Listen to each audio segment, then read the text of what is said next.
Welcome to 7th grade writing, and we have to get started right away today because we have a bell ringer, what we do when we hear the bell when we're starting class. So on your desk you should see both a piece of paper with some guided notes on it as well as a note card.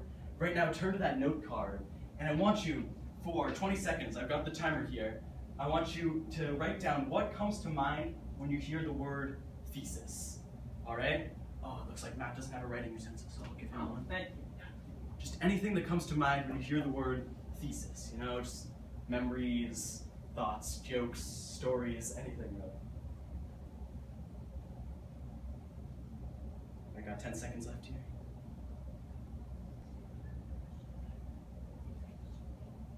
All right, Matt, your partnership. What was one thing that you guys came up with when you thought about the word thesis? It's an assertion.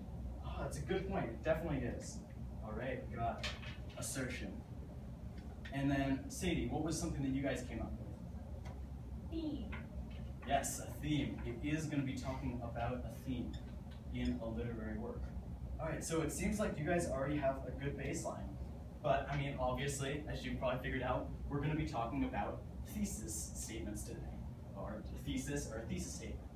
And so, I mean, you might be wondering, well, Mr. Whitney, why is this important? Why is this something that we need to learn? Well, thesis statements, in fact, are probably the most important part of a literary essay.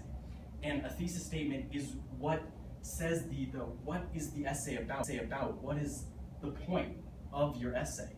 And it's the framework for your argument within an essay. All right? So now, you've already given me some great input, but I want you to think about this in a different way, okay? So, Sadie, could you hold on to this real quick? All right, so Sadie's got her flashlight there, and just hold it up to this glass. Now imagine this glass is the literary work, is the poem, or is the book, all right? And the flashlight is the thesis statement, which, Sadie, move it to different angles, illuminates the literary work from different angles, and helps us to see what this literary work is. Thank you, Sadie. All right, so that's just one way to put it, but you should also have a definition written on your guided notes, which you can turn to now. All right? All right? And so, taking a look at this definition, could you please fill in the gaps that are on your guided notes? All right, there we go. I like the way Kaylee is working quietly. All right, nice job.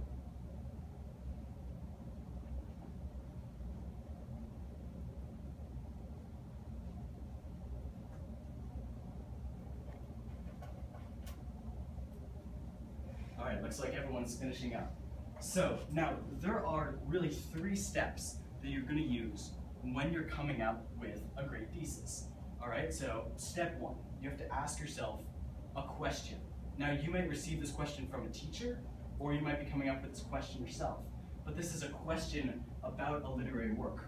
For example, let's take the novel that you guys are reading in your literature class right now, The Pearl by John Steinbeck. One might ask, what is the significance of the pearl in Steinbeck's novel, The Pearl? So now the second step is a little trickier. Now this involves choosing a literary device. And literary devices you might not have talked about yet, that's okay, but we're going to be talking about them more and more because they include things like symbols, themes, characters.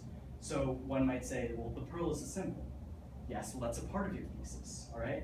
Number 3, now also it can be tricky, it's finding out the message. And this relates to when Sadie said theme, because it is saying, what is the author trying to tell us? For example, maybe the pearl shows the danger of being greedy. So by using a combination of these things, you're going to be able to come up with a great thesis. And we'll be writing some thesis statements in class later. But for now, just to help you guys remember, and for some humor value, all right, here's the cheer that I came up with to talk about thesis statements, all right? If you're trying to come up with a real good thesis, you're about to decide what a real big theme is. Okay. The first part is a simple task. Figure out what question you're going to ask. Right. The second part is not so nice. You must decide its literary device. Uh-oh. Finally, come up with the message, which doesn't rhyme with anything, so that is all. Thanks, class.